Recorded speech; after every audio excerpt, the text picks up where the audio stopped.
Marwadi go back అనే ఒక అంశం తెరపైకి వచ్చింది. పెద్ద ఎత్తున ధర్నాలు, రాస్తారోకోలు, గొడవలు అవుతున్నాయి. దాని గురించి జరుగుతుంది. నిజంగా ఈ దేశంలో ఏ మనిషి ఎక్కడైనా వ్యాపారాలు చేసుకోవచ్చు, ఉద్యోగాలు చేసుకోవచ్చు, ఎక్కడైనా ఉండొచ్చు. మార్వాడీలు నిన్న మొన్న వచ్చింది కాదు, దాదాపు ఎప్పటి నుంచో తెలంగాణలో ఉన్నారు. ఎప్పుడూ లేని కొత్తగా ఎందుకు ఈ మార్వాడి గోబ్యాక్ అనే అంశం వచ్చింది? ఇదొక మార్వాడి గో బ్యాక్ అనే విషయాన్ని దీన్ని కొంత మీడియాలో ఇచ్చేటటువంటి ట్యాగ్ లైన్లు తప్పు. ఇది ఎంతో ఏళ్ల నుంచి వాళ్ళు వచ్చి ఇక్కడ ఉంటున్నారు అంటే నేనైతే దీన్ని ఒక మార్వాడి అని మాత్రం నేను ఎక్కడ కూడా హైలైట్ చేసి మాట్లాడట్లేదు. మీరు నా వీడియోస్ కానీ నేను మాట్లాడినటువంటి ఇంటర్వ్యూస్ కానీ అన్నీ చూడండి. వాళ్ళు ఎన్నో ఏళ్ల నుంచి ఉన్నారు అంటే నేను కాదన్ను. మన దేశాన్ని కూడా ఇంగ్లాండ్ వాళ్ళు 200 సంవత్సరాలు పరిపాలించారు. అలా అని చెప్పి విదేశీయుడు వచ్చి మన భారతదేశాన్ని ఆక్రమించి ఫస్ట్ ఈస్ట్ ఇండియా కంపెనీ అని వచ్చి వాళ్ళు మన దేశంలో వ్యాపారం కానీ వచ్చి మెల్లిగా మన దేశాన్ని వాళ్ళ చేతిలో గుప్పిట్లోకి తీసుకొని వెళ్ళి మనల్ని బానిసలుగా మార్చిండ్రు.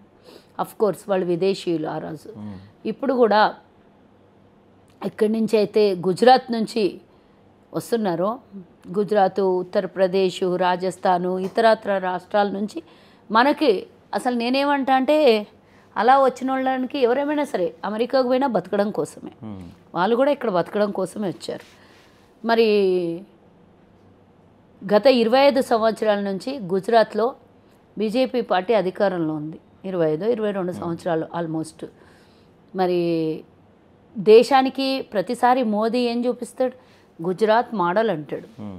మరి గుజరాత్ మోడల్ అని అంటే ఒకప్పుడు ఉన్న దానికన్నా అత్యధికంగా ఈ 11 సంవత్సరాల నుంచి ఎప్పుడైతే బీజేపీ మన భారతదేశంలో అధికారంలోకి వచ్చిందో అప్పటి నుంచి అత్యధికంగా వలసలు తెలంగాణకు కాదు మన సౌత్ రాష్ట్రాల్లోకి, అక్కడి నుంచి ఉత్తరాది రాష్ట్రాల నుంచి మన సౌత్ రాష్ట్రాల్లోకి మరి వాళ్ళు వ్యాపార పరంగా అని చెప్తున్నారు, కానీ నేనైతే బతకడానికి అంటాను. నిజంగానే గుజరాత్లో అంత పెద్ద పెత్తందారులుండి, పెట్టుబడిదారులుండి, బాగా డబ్బు ఉంటే అక్కడే వ్యాపారం చేసుకోవచ్చు కదా. ఇంత డబ్బు పట్టుకుని వచ్చి ఇంత డబ్బు మన దగ్గర నుంచి తీసుకొని వెళ్ళిపోయి మళ్ళీ అక్కడ పెట్టుబడులు పెడుతున్నారు. గుజరాత్ని ధనిక రాష్ట్రం చేయడానికి తెలంగాణ రాష్ట్రంలో ఉన్నటువంటి వ్యాపారస్తుల్ని పేదరికంలోకి ముంచేసి మీరు మా వ్యాపారాలని మీ చేతిలోకి లాక్కొని మనల్ని ఈరోజు వ్యాపారాలు తీసేసుకొని మళ్ళీ మనం ఉద్యోగం ఎవడన్నా ఇస్తాడా అనే ఎదురు చూస్తున్నటువంటి పరిస్థితి.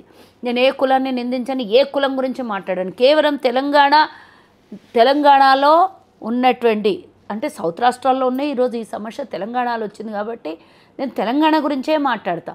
ఇది ఎందుకంటే మీరు అన్నారు ఎవరు ఎక్కడైనా బతకొచ్చు, ఎక్కడికైనా భారతదేశంలో అన్నారు. మీరు అఫ్కోర్స్ ఓన్లీ భారతదేశంలో, ప్రపంచంలో ఎక్కడైనా బతకొచ్చు.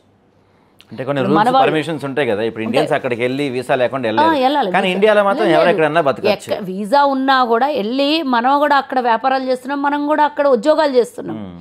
ప్రపంచంలో రైట్ ఉంటే ఎక్కడికైనా వెళ్ళి బతకడానికి అధికారం ఉంది, హక్కు ఉంది. అది ప్రజాస్వామ్యం, నేను కాదనలేదు.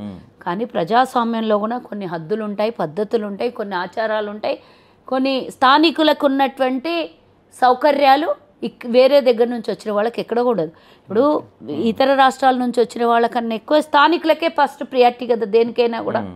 ఇప్పుడు నువ్వు అక్కడ రేషన్ కార్డు ఉంటుంది, నువ్వు ఇక్కడ వ్యాపారం చేసినా నువ్వు ఇక్కడ అక్కడ ఓటు హక్కు ఉంటుంది. రేషన్ అంటే ఎక్కడైనా తీసుకోవచ్చు భారతదేశంలో. నువ్వు అక్కడ ఓటు హక్కు ఉండి ఇక్కడ వ్యాపారం చేసుకుంటున్నావు, కానీ నీకు ఇక్కడ ఓటు హక్కు లేదు. కొన్ని హక్కుల్ని ఎక్కడ ఏ రాష్ట్రంలో పుట్టిన వాడికి అక్కడ పెద్ద హక్కు ఎక్కువగా వాళ్ళకే ఉంటుంది. సో నేనేమంటే అమెరికాలో పుట్టినవాడికి వాడికి కొంత లిమిట్ ఉంటుంది. అమెరికాలో వెళ్ళి వ్యాపారము ఉద్యోగం చేసుకునేవాడికి కొంత లిమిట్స్ ఉంటాయి వాళ్ళకి కూడా. ఇప్పుడు మోడీ దలుచుకుంటే మన భారతీయుల్ని అడ్డంగా ఇబ్బంది పెడుతూ ఇప్పుడు వాళ్ళ దేశంలో వాళ్ళ ఇష్టం ఉన్నట్ల రూల్స్ తెచ్చుకున్న సచ్చినట్టు మనం భరించాల్సిందేగా, అక్కడి నుంచి పంపించేస్తలేడా? సో ఇది దేశాలకు వేరే ఉన్నటువంటి విభేదాల గురించి నేను మాట్లాడు. మన రాష్ట్రానికి వచ్చినప్పుడు ఇప్పుడే ఎందుకు వీళ్ళను ఇన్నేళ్లుగా ఉంటున్నారు, చాలా సంవత్సరాల నుంచి ఇప్పుడే ఎందుకు ఇది వచ్చింది అంటే కాదు, ఈ సమస్య ఈరోజు రాలేదు. రెవల్యూషన్ ఇప్పుడు వచ్చింది.